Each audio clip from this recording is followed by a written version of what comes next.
Hi friends, welcome back to my YouTube channel Krishvin cakes and vlogs.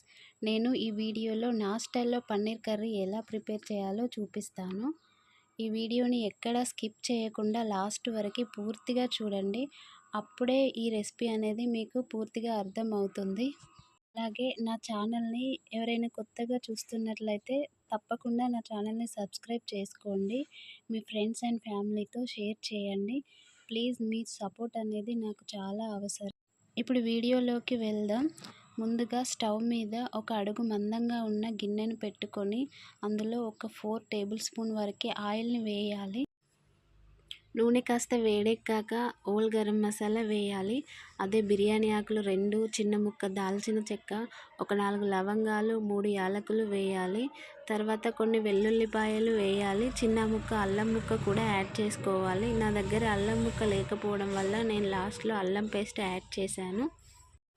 తర్వాత 3 పెద్ద size ఉల్లిపాయలు తీసుకొని సన్నగా కట్ చేసుకొని ఆయిల్లో వేసి కాసేపు ఫ్రై చేయాలి. ఉల్లిపాయ ముక్కల్ని ఎక్కువసేపు ఫ్రై చేయకూడదు. అంటే గోల్డెన్ బ్రౌన్ కలర్ వచ్చేంత వరకు ఫ్రై చేయనవసరం లేదు. కొంచెం మెత్తగా అయితే సరిపోతుంది. తర్వాత ఒక 5, 6 టమాటాలని సన్నగా కట్ చేసుకొని, అంటే సుమారుగా ఒక పావు కేజీ వరకు తీసుకొని సన్నగా కట్ చేసుకొని అందులో యాడ్ చేసుకోవాలి. టమాటాలు బాగా పండినవి తీసుకోవాలి. మంచి రెడ్ కలర్లో ఉండాలి. అప్పుడే కర్రీ అనేది చూడ్డానికైనా టేస్ట్కైనా చాలా బాగుంటుంది. ఇప్పుడు మూత పెట్టి కాసేపు ఉడకనివ్వాలి. నా దగ్గర అల్లం ముక్క లేకపోవడం వల్ల అల్లం వెల్లుల్లి పేస్ట్ అనేది నేను ఇప్పుడే యాడ్ చేసుకున్నాను. మీ దగ్గర అల్లం ముక్క ఉంటే అల్లం ముక్కనే యాడ్ చేసుకోండి. ఇందులో కొన్ని జీడిపప్పులు కూడా యాడ్ చేసుకోవచ్చు. తర్వాత కొంచెం పసుపు వేయాలి. ఇప్పుడు ఇందులో కొంచెం సాల్ట్ యాడ్ చేసి ఇంకొంచెం సేపు మగ్గనివ్వాలి. ఒక 3-4 నిమిషాలు దీన్నంతటిని కాసేపు ఉడకనివ్వాలి. కాసేపు అయ్యాక ఈ టమాటాలు, ఉల్లిపాయలు కాస్త మెత్తగా తయారవుతాయి. అప్పుడు స్టవ్ ఆఫ్ చేసుకొని ఈ మిశ్రమాన్ని అంతటిని చక్కగా కూల్ అవ్వనివ్వాలి. పూర్తిగా చల్లారిపోవాలి. అప్పుడే దీన్నంతటిని ఒక మిక్సీ జార్లోకి ట్రాన్స్ఫర్ చేసుకొని మిక్సీ పట్టుకోవాలి. దీన్నంతటిని ఒక ఫైన్ పేస్ట్ లాగా రెడీ చేసుకొని పక్కన పెట్టుకోవాలి. ఇప్పుడు కర్రీ ప్రిపరేషన్లోకి వెళ్దాం. ఇందాకట్లాగానే ఒక అడుగు మందంగా ఉండే గిన్నెను తీసుకొని అందులో కాస్త ఆయిల్ వేసుకోవాలి. కాసేపు అయ్యాక ఆయిల్ హీట్ అవుతుంది. ఆయిల్ వేడెక్కాక అందులో ఒక 2 రెమ్మల కరివేపాకు వేసుకొని కాసేపు ఫ్రై చేసుకోవాలి. తర్వాత దాంట్లో మసాలాలు యాడ్ చేసుకోవాలి.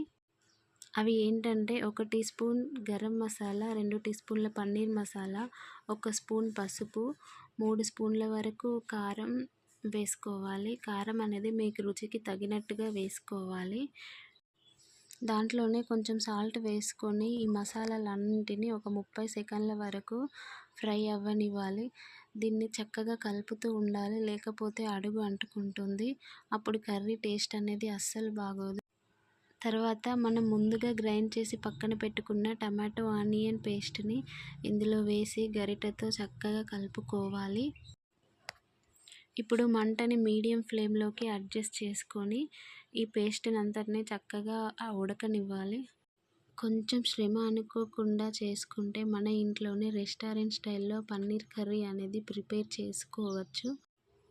చూసారా, ఆయిల్ మొత్తం పైకి తేలింది. ఇప్పుడు ఒకసారి కలుపుకొని ముందుగా కట్ చేసి పక్కన పెట్టుకున్న పన్నీర్ ముక్కల్ని ఈ కర్రీలో వేసుకోవాలి. నేను ఒక 200 గ్రామ్స్ వరకు పన్నీర్ని తీసుకున్నాను. ఈ పన్నీర్ బయట కొన్నది కాదండి, ఇంట్లోనే తయారు చేసుకున్నాను. అది కూడా అంగన్వాడీ పాల ప్యాకెట్స్తో. మీకు ఎవరికైనా కావాలంటే నా యూట్యూబ్ ఛానల్లో వీడియో అప్లోడ్ చేశాను, చూడండి. ఇప్పుడు దీంట్లో కొన్ని వాటర్ యాడ్ చేసుకొని మనం గ్రేవీ కన్సిస్టెన్సీని మనకు నచ్చిన విధంగా అడ్జస్ట్ చేసుకోవాలి. నాకెందుకో దీంట్లో కొంచెం కారం తక్కువైంది అనిపించింది. అందుకే ఇంకొక టీ స్పూన్ వరకు కారంని యాడ్ చేసుకొని ఒకసారి మొత్తం కలుపుకున్నాను. ఇప్పుడు కాసేపు మూత పెట్టి మిశ్రమాన్ని అంతటిని చక్కగా ఉడకనివ్వాలి. ఒక 3 మినిట్స్ తర్వాత మూత తీసి చూస్తే చూడండి, ఆయిల్ అనేది కొంచెం కొంచెం పైకి తేలుతుంది. ఈ కర్రీని మధ్య మధ్యలో కదుపుతూ ఉడికించుకోవాలి. లేకపోతే అడుగంటుకుంటుంది. పన్నీర్ ముక్కల్ని చాలామంది ముందుగా ఆయిల్లో ఫ్రై చేసుకొని వేసుకుంటారు. నాకైతే అలా అస్సలు నచ్చదు. ఆ పన్నీర్ ముక్కల్ని ఆయిల్లో ఫ్రై చేయడం వల్ల ముక్క కొంచెం గట్టిగా తయారవుతుంది. రబ్బర్లా సాగిపోయినట్టు అనిపిస్తుంది. మీకు ఎలా నచ్చితే అలా వేసుకోండి. ఆయిల్ అనేది చక్కగా పైకి తేలాలి. ఇంకొంచెం టైం పట్టేలాగుంది. మరొకసారి కలుపుకొని మూత పెట్టాలి. చూడండి, ఇప్పుడు ఆయిల్ అనేది చక్కగా పైకి తేలింది. ఆల్మోస్ట్ పన్నీర్ కర్రీ అనేది రెడీ అయినట్టే. ఇప్పుడు ఇందులోకి సన్నగా కట్ చేసుకొని పక్కన పెట్టుకున్న కొత్తిమీరని వేసుకోవాలి. కొత్తిమీర అయితే ఇలా ఫ్రెష్గా ఉన్నది మాత్రమే తీసుకోవాలి. అప్పుడే టేస్ట్ అనేది బాగుంటుంది. చివరగా కొంచెం కసూరి మేతిని తీసుకొని ఇలా వీడియోలో చూపిస్తున్న విధంగా చేతులతో క్రష్ చేసుకొని వేసుకోవాలి. తర్వాత నేను ఇంకొంచెం పన్నీర్ మసాలాని యాడ్ చేసుకుంటున్నాను. దీన్నంతటిని ఇప్పుడు బాగా కలుపుకోవాలి. తర్వాత మూత పెట్టి 1 నిమిషం వరకు ఉడకనివ్వాలి.